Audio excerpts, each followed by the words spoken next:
doing here, James? Go ahead, Jim. I have no secrets from my children. Penguin has taken over the city. I need your help. We can do great things together. Bruce Wayne, you certainly are getting out quite a lot these days, aren't you? They're walking into a trap. I'm all for you protecting the innocent, but I won't have you risking your life over a thief. Gotham, all new Thursday on Fox. What is up, everybody? My name is BobaTalks and welcome back to a brand new Gotham Season 4, Episode 3 promo breakdown. Now, yet again, this promo is very quick, around, actually, probably if you put it together, around 15 seconds long. So I'm going to break this promo down for you. And the episode is titled They Who Hide Behind Masks, because in this trailer, well, to be honest, Bruce and Selina are both behind masks, and it is just looking very exciting for what is actually going on and how this season is growing. But as always, everybody, before I get into this breakdown, if you haven't already got the notifications turned on for this channel, please, I encourage you to do so if you don't want to miss out on any future Gotham or any DC TV content videos. All you have to do is to hit that bell button next to the subscribe button to always ensure that you will never miss out on a future Gotham or BobaTalks beautiful video. So as you saw at the beginning of this video, Fox have come out with another awesome trailer, and it's really cool because in this episode we see that Jim goes to Miami, he meets Falcone again, and that is very, raw. The tension must be high there, just as Harvey pointed out in episode 2, which I'll get to in a little bit.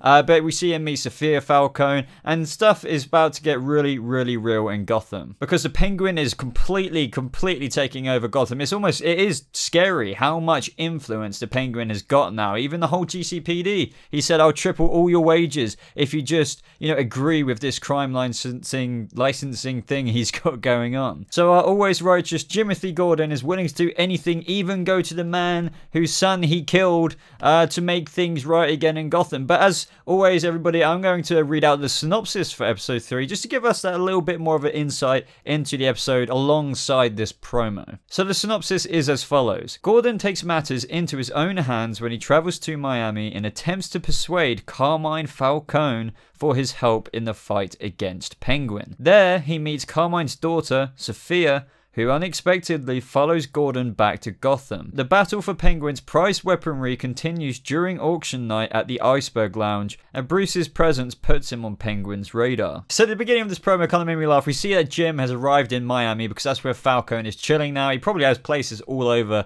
America, but we see him, basically say to Jim, go on, Jim, I have no secrets from my children or, my daughter. And Sophia's just like, go on, James, go on.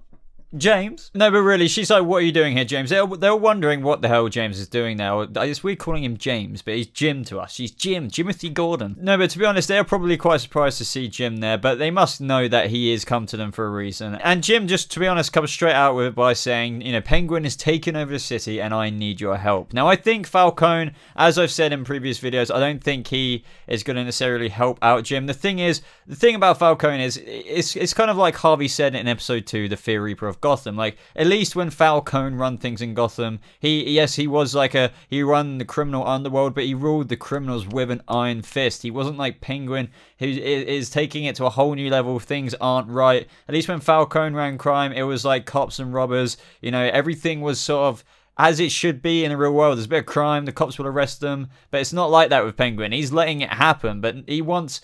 If only Falcone was back. So I think Jim's really going to put this across in the conversation. Obviously, in this promo, we're only getting a sneak peek of the conversation. We also see Sophia Falcone saying we can do great things together. Now, the interesting thing about Sophia is, I think, I know they know that he killed Mario, but I think, it doesn't really faze her too much. Maybe she wasn't too close with Mario, or Mario, whatever you want to say it. But either way, Carmine Falcone is a very respectable man, and even though he's a very scumbaggy man, I think he kind of understood in Season 3 that either way, Jim did kill Mario, yes, but he was going to kill Lee. He was infected with the Tej virus, and even though Falcone understands that, he could have killed Jim, but he didn't. So he's a lot more respectable than someone who's far more impulsive, like Penguin, who would just, what Penguin's like. He would get in his screaming little rage with his cane and just probably batter Jim to death or something like that. That's what I like about Falcone. He didn't really want to see Jim ever again, kind of, but he kind of understands what happened with Mario, and I think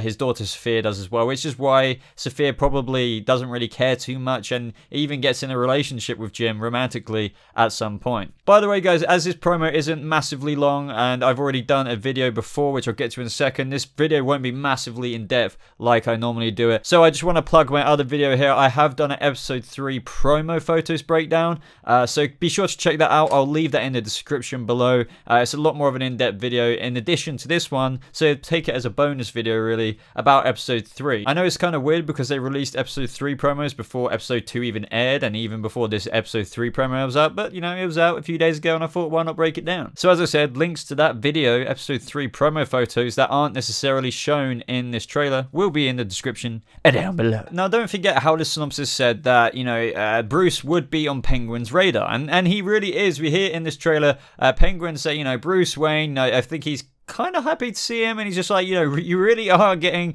quite out these days. And he's saying it in that way. He's saying like, you really are getting out quite a lot these days, because I think he's becoming a bit of a, as I said in the previous video, a bit of a thorn in Penguin's side. He knows that Bruce is up to something, and as it says in this synopsis, it's putting him on Penguin's radar because it's really, really interesting to me, and I'm sure many comic book fans out there like yourselves, because Bruce has gone from that little kid we saw in season 1 to a vigilante now, and now they're really, what I love about this TV show is they're encouraging also the Bruce Wayne side of things, and I often always say this in the videos, but it's exactly what the Telltale games are concentrating on doing.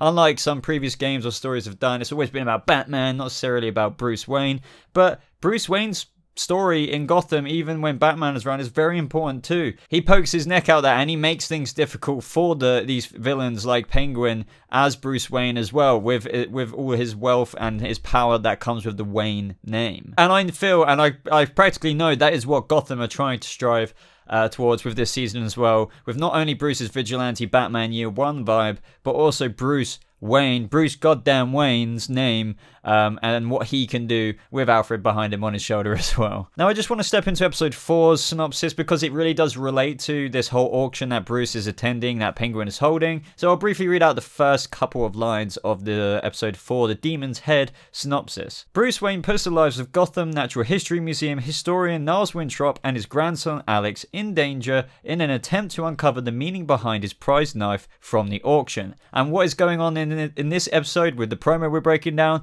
He's attending the auction that Penguin is hosting. So it looks like Bruce is going to take away this blade, and we all know, well, maybe you haven't been watching all these videos that I'm doing, but this blade that Bruce gets from the auction is Ra's al Ghul's blade. You know, the blade that Ra's al Ghul like pops up in Lazarus Pit is just like, oh my god, the green glow of the blade. Yes, that blade. And you know, he in the episode 4, after this episode, the one we're breaking down right now, Bruce is gonna put the lives of Alex and his father in danger in this museum because he's trying to find out what the hell this bloody blade means. And then episode 5's name is called The Blade's Path. So this blade really is kind of important. We've even seen it in a trailer, the hero trailer, with Ra's al Ghul in this ancient textbook, with Ra's al Ghul sort of floating in the air with this blade, the blade above him. So this blade is really significant to this storyline. It seems to be a really big story arc at the beginning of this season. We know it's all wrapped and tied around Ra's al Ghul and Bruce this season,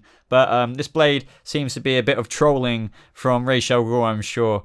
So keep attention and pay attention to this blade throughout in this next episode, whether it's through the auction, and then episode 4, the Demon's Head, he's going to try and find out what this blade even means, and that's when he meets Alex, which I know a few of you are a fan of. I can't remember his real name right now, but he meets a new guy who befriends Bruce, and then in episode 5, it's called The Blade's Path. Oh my god, it's just going to be all this about this blade. And anyway, going back to the promo, we see that just after Penguin says, oh, you really are getting out a lot these days, it sort of transitions, and it's quite cool how it does that after what he says, to Bruce, kind of like posed in a Batman sort of stance, you know, minus the gargoyle and stuff, but I can really see it. I really love the cinematography in Gotham this season. It's absolutely on point. But we see a bit of tactical gear from Bruce, really. It's just like a scope, but it's cool. It's foreshadowing for Bruce's MLG stuff one day. So he's looking in the scope and he sees Selina Kyle walking towards something. And basically, I'm betting now that Selina, this is Selina with her mask on, basically stealing guns. I'm sure it's for the gun cause that Barbara and Tabitha are trying to get into, basically to sell guns because of the licensing of crime in Gotham, so they can make some money and profit out of it as well. And I don't think Bruce knows who it is, but either way, he's just like, this person is walking into a trap. Perhaps Bruce is even here because he knows about, he's been paying attention, you know what Bruce is like this season already, he's paying attention to everything, he's got a list, so he's probably scouting out, and he knows about this location already with these guns, and he happens to be there maybe, and he happens to see this person who's Selena, unbeknownst to Bruce, walking in on it, and he's like, they are walking in on a trap. So the reason why I think this is all kind of not necessarily coincidental, because Bruce has a reason to be there. He knows kind of quite a few things, or a few criminal operations that are going on that he can scout out, and he's even more confident now because he's got the suit with the Kevlar weave with reinforced forearm protection. But as he's seeing this thief walk in, and Alfred and Bruce don't know that it's Selena, but the audience, like us, we do know that. I forgot what the English term for that is, but it's kind of cool. But either way, Bruce is like, they are, or well, she is, you know, he doesn't know it's Selena, is walking in to a trap, and Alfred is just like, well, I'm all for you protecting the innocent, but I won't have you risking your life for a thief, because Bruce is kind of just like, you know, I can't let this person walk into this operation that's going on with all these criminals because they're gonna get shot. And Alfred is like, well, I get what you're saying, but this is a thief. Like, we're here to stop this from happening, but you're risking your life for a thief. So this is gonna be kind of interesting. I think Bruce might be a little bit impulsive, and even though he doesn't know it's Selena, he's gonna jump in and save this person. I don't think there's going to be much of an interaction. There will be an interaction, I believe, with Selena and Bruce both in their masks, but it'll be more of like a, after this scene where Bruce kicks all the asses of these criminals with the guns, and Selena's in that truck, you know, the blah blah blah, the guns and stuff, I reckon there'll be a little glance in the masks, and then Selena will run away, and that will be that, and Bruce will be like, well, no need to thank me for saving your ass. But, you know, I think they might introduce that as the beginning of the Catwoman, or the Selena Cat and Bruce Batman Protonus introduction between them. So they might actually be playing it how they know each other in real life without the masks on, but it's kind of funny how from now on they might interact in the future with their masks on without knowing each other. So you can easily see how this is going in that traditional Catwoman Batman storyline, where they don't necessarily know each other is behind the mask, but they interact with each other and occasionally bump into each other in the streets of Gotham in their vigilante modes. But apart from that, everybody, that is all there is to say about this video. Honestly, recently I've been trying out a new way of doing videos, kind of like how I used to do them before my hands got really bad, but my hands have kind of improved. But I used to just talk to the camera like this, and when I do this kind of thing, I blurt them like more and more stuff out, and I theorize and I speculate, kind of like what I'm doing now, and it kind of makes the video over 20 minutes long. But I notice a lot of you guys actually really like that, and I kind of like it too. I know sometimes I don't shut up, but it encourages conversation, and it's amazing how we can all speculate and talk about these promos and theorize together about Gotham Season 4. It's just what I love, and I kind of love being on camera like this rather than just behind and just having pictures all the time. And I just feel like I'm connecting closer to you guys in this camera right here. But anyway, guys, if you made it this far in the video, I'd really appreciate it if you hit that like button, as it really just does show your support for the channel. And also, I've been doing this recently, and it really does make me smile when you guys get this far in the video, and you prove that you got this far in the video by typing in the comment section down below. And I always have to think of this on the spot, but type this in the comment section down below.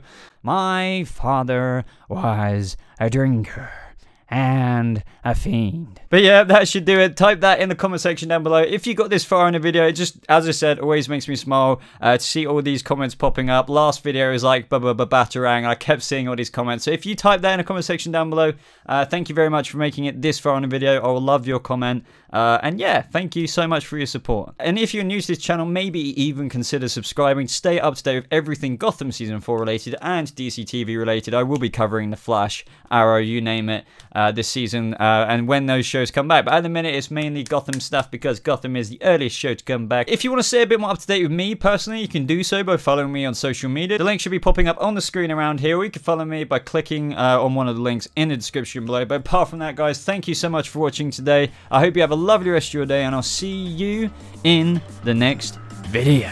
Goodbye.